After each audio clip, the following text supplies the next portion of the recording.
Netivyah International, www.netivyahinternational.org.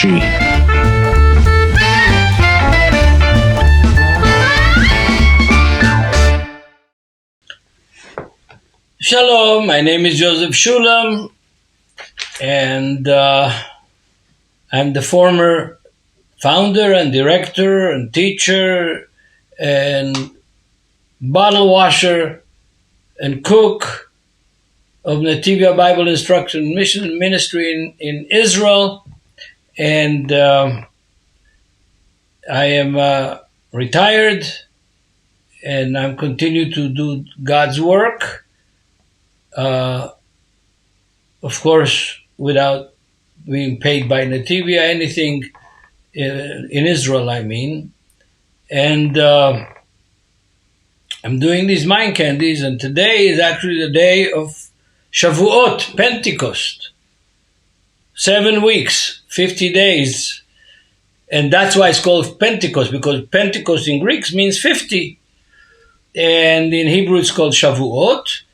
And it's the only holiday that doesn't have a date. You just count 50 days from the first day of Passover, and it's Shavuot. But this holiday has many names. It has the name of Shavuot, Chag HaAsif, the Feast of Harvest, and the Feast of New Fruit, and several other names in the Bible, and not in the Bible, and Jewish tradition as well. So, I want to talk to you about one of the things that happens in every synagogue on the Feast of Shavuot, of Pentecost. But before that, I want to say, why was it that Yeshua commanded his disciples to go to Jerusalem and wait?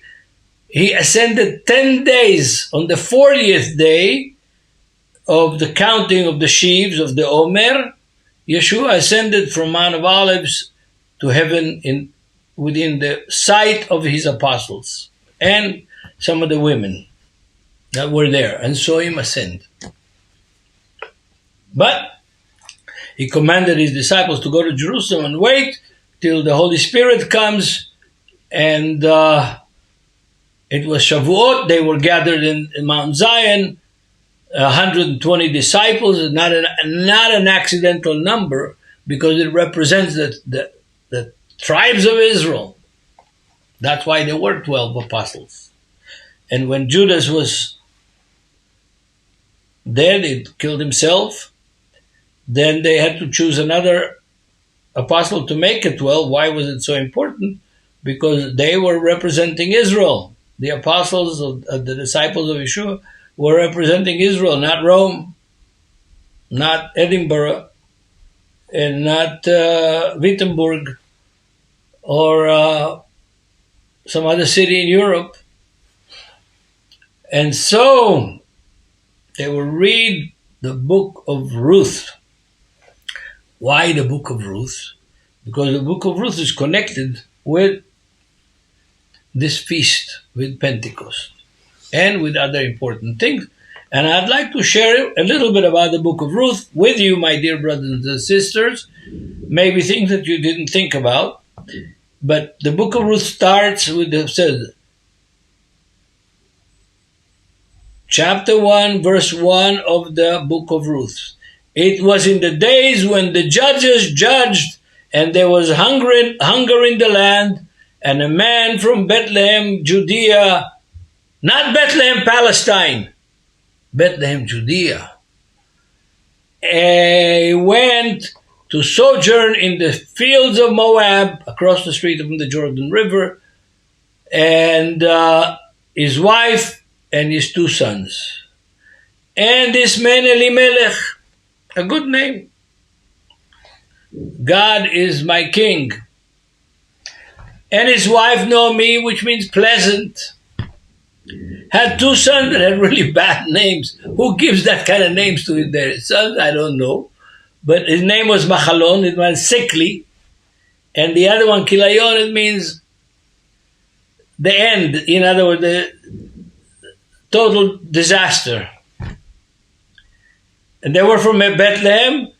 The two sons die and leave two Moabite Gentile women that they married in Moab, widows.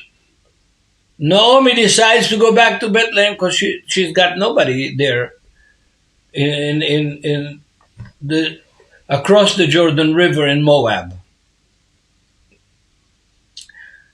The two brides, the wives of her sons, are not Jewish, they're Moabites. According to the Torah, a Moabite cannot marry in a proper way, in a kosher legal way, an Israelite up to the 10th generation.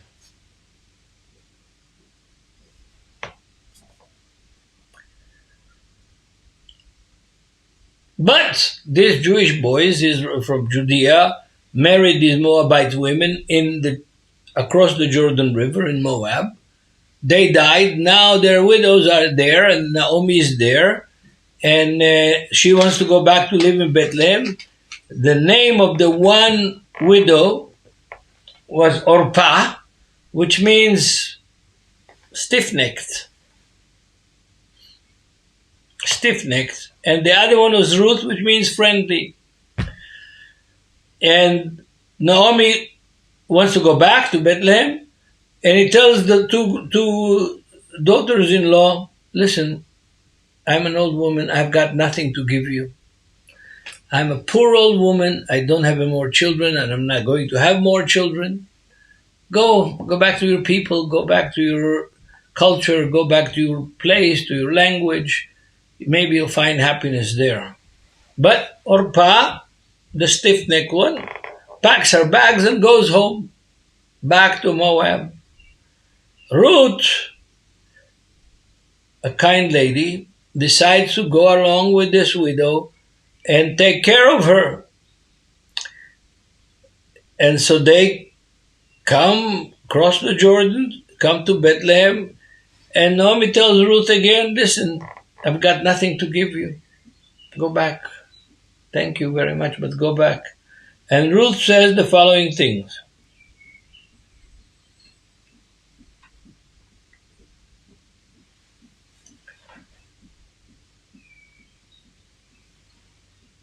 After everybody cries, and after Orpah leaves, and the women cry, and there is a whole little ceremony described here, that Naomi is begging the girls to go back to their people, to their language, to their religion.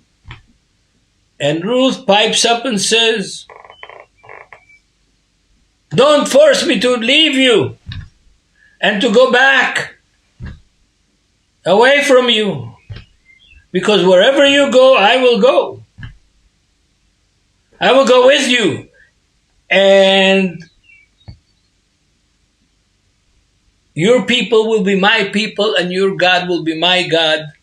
And wherever you die, that's where I will be buried as well. So help me God, and add to me. Only death will separate between us. And Naomi sees that Ruth is so dedicated and so committed that she appreciates and receives Ruth. But this formula that Ruth speaks from her mouth, chapter 1, from verse 16 to 19, so the end of 18, is a conversion formula. Today, when people convert to Judaism, many of them recite this formula. Your God will be my God, your people will be my people. Wherever you go, I will go with you. I'm joining the nation of Israel. That's what Ruth said, and that's what Ruth meant. Now, the big question now comes, before I continue with the text. When was this book written, and why was it written? Because we have some kind of a Cinderella story in this Book of Ruth. a poor girl with nobody on her side except an old Jewish widow that becomes the grandmother of King David, even though legally, according to the Torah, a Moabite cannot marry an Israelite up to the 10th generation of living in the land and with the people as being a ger, being a proposed convert. So, there you are. When this story could have been written? First of all, it couldn't have been written in the days of the judges, because you've got the genealogy of King David at the end of chapter 4. 3 generations from Boaz and Ruth. David is the 3rd generation from Boaz and Ruth. So probably more than 100 years, maybe more than 100 years, that the Book of Ruth was written. But why was it written? Because when the exiles returned from Babylon with Ezra and Nehemiah and rebuilding the walls of Jerusalem and rebuilding the temple, and there was a lot of opposition, they issued an edict. Ezra issued an edict that all the women that were married to Jews in the Babylon, they either convert or leave, be expelled. Yeah. So somebody with the Holy Spirit guiding him wrote the Book of Ruth to show that it is possible for a Gentile woman to marry an Israelite, a Judean, and to be koshered by God, approved marriage by God, to the point that King David, the beloved one of God, the forefather of the Messiah himself, was born from a Moabite only 3 generations later, not 10. So there's a polemic. There is a Cinderella story in the Book of Ruth, and it's a beautiful story. Not a very big book, 4 chapters. It takes about 15, 20 minutes to read it in public. We did it yesterday, last night. I read chapter 2.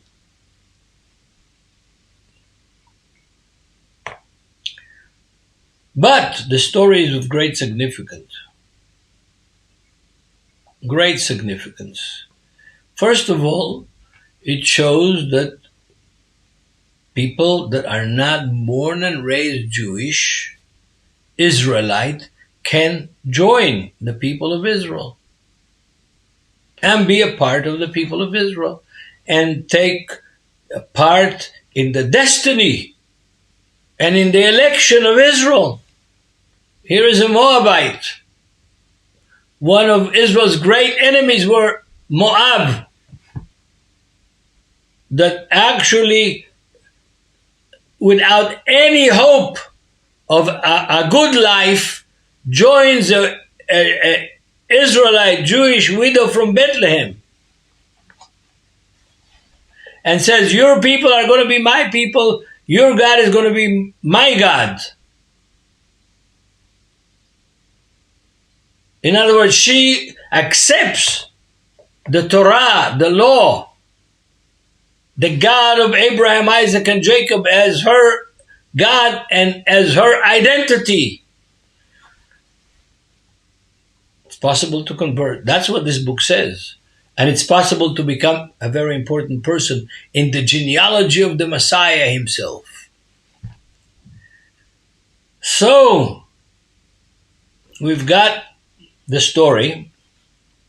And in this story, there's 3 more elements that I want to mention. One is poverty.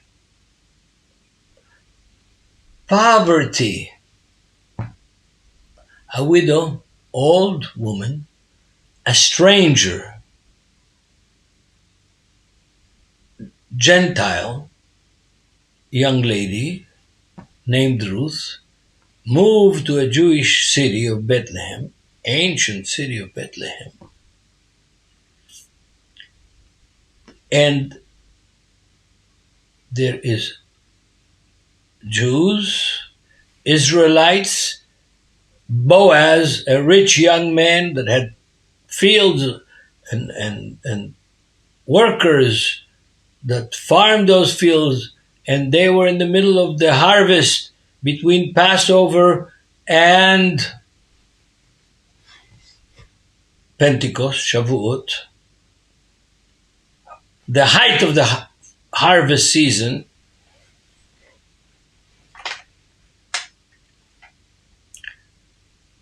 And Boaz now understands that she is with Naomi, who is a relative, maybe an aunt or a cousin, probably an aunt of Boaz. And he puts his protectorate on this Gentile girl and helps her and tells his workers, you take care of this girl. Let her glean the sheaves of the wheat, not like every other girl, but she can walk right behind those harvesting the wheat, and any wheat that falls, she can easily pick it up and have plenty to bake bread and eat and feed the old woman Naomi. So, yes, being kind to strangers, to non-Jews, to Gentiles. Anti-racism. That's one of the themes of the Book of Ruth. Being kind to the strangers. Boaz, before he has a romantic involvement with Ruth, before all of this, understands that this Gentile young volunteered to come and take care of one of his relatives, Naomi, and volunteered to live as a Jew with the Jews in the land of Israel, even in poverty, where she has to go and glean, pick up what falls off the harvest of the wheat. It's a big thing. Big message. It's a big message for Israel today, folks. It's a big message for the Jewish community today. Welcome, people. Don't try to put them in a straitjacket of some orthodoxy that was created in Europe. That is not a part of the written Torah that God gave to Israel in Mount Sinai. Don't impose laws that don't exist in the Torah. Like shaving your head if you're an Orthodox, wearing a wig. What sense is it to wear a wig if you have a beautiful hair? Why shave it? This is all nonsense. Religion is one of the most worst thing that happened to humanity is religion. It doesn't exist in the Bible. In the Bible exists faith, love, and hope. Those are powers. Those are things that will give you life, tools to contend with the joys and with the difficulties of life, and make you a part of a great nation. Not big nation, but a great nation. The greatest nation in the history of mankind. That gave the world the Bible. Gave the world Jesus, the Messiah. Gave the world one God. To those who are idolaters and worship stone and wood and gold and silver. That nation of Israel. So, Ruth receives grace, receives special good treatment from Boaz. because she is together with Naomi, a poor Jewish old widow that has nobody else in life except this beautiful Gentile girl that is willing to help her and care for her and feed her. Yes. But, like every good story, like Cinderella, Boaz the prince falls in love with Ruth. But Naomi, the old lady, kind of guided her how to make that happen. So the eve of Pentecost, of Shavuot, she sends her to the barn. There were celebrations of the holidays and drinking and eating. And Boaz went to the haystack in his barn and he lay down there to rest. And Naomi sends Ruth there to lay down right next to him. And he offers her not vinegar, like in the English translation, folks. Hummus! Hummus! The whole hummus. Make it from chickpeas, garlic, lemon, citrus. Delicious. With a good piece of pita. You wipe it like that and turn. Eat it. Hummus. They ate hummus. But it is a power food, an energetic food that gives you energy. And they eat together at midnight hummus, they fall in love, and Boaz wants to marry her, but there is a levirate law from the Torah, and therefore Boaz has to go to the rabbinical court, to the city gate, and to the judges of the city of Bethlehem, and they have to decide. There's a ceremony prescribed in the Torah in which Boaz has to do, but he's got a problem. He's not the first in line for this levirate marriage. There's Elimelech, another guy from the same family that is closer to Naomi than Boaz. But God works it out. Ruth becomes a symbol and a great example for Jews and for non-Jews. And she is celebrated. It's one of the great female heroines that in the history of Israel, and she is in the genealogy of Jesus, not only King David. And in the genealogy of Jesus, there's 4 women, and all of them with dubious, questionable reputation. That's another mind candy that's going to come sometime in the future. God bless you all.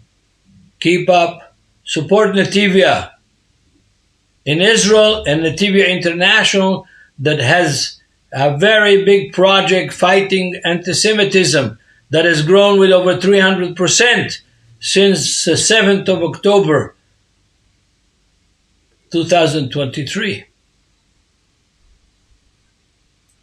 There's not an hour that passes in the United States of America that either a Jewish institution or a Jew doesn't get assaulted.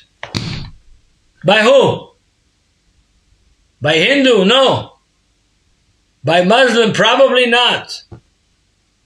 Mostly by Christians, anti-Semites, that don't know the Bible and don't know what Jesus is going to do to them for persecuting his brothers and his cousins on the judgment day.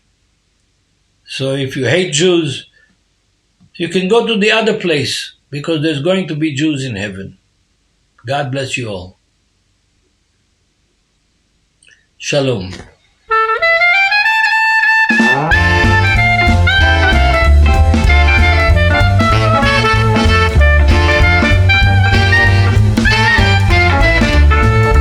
Netivyah International, www.netivyahinternational.org.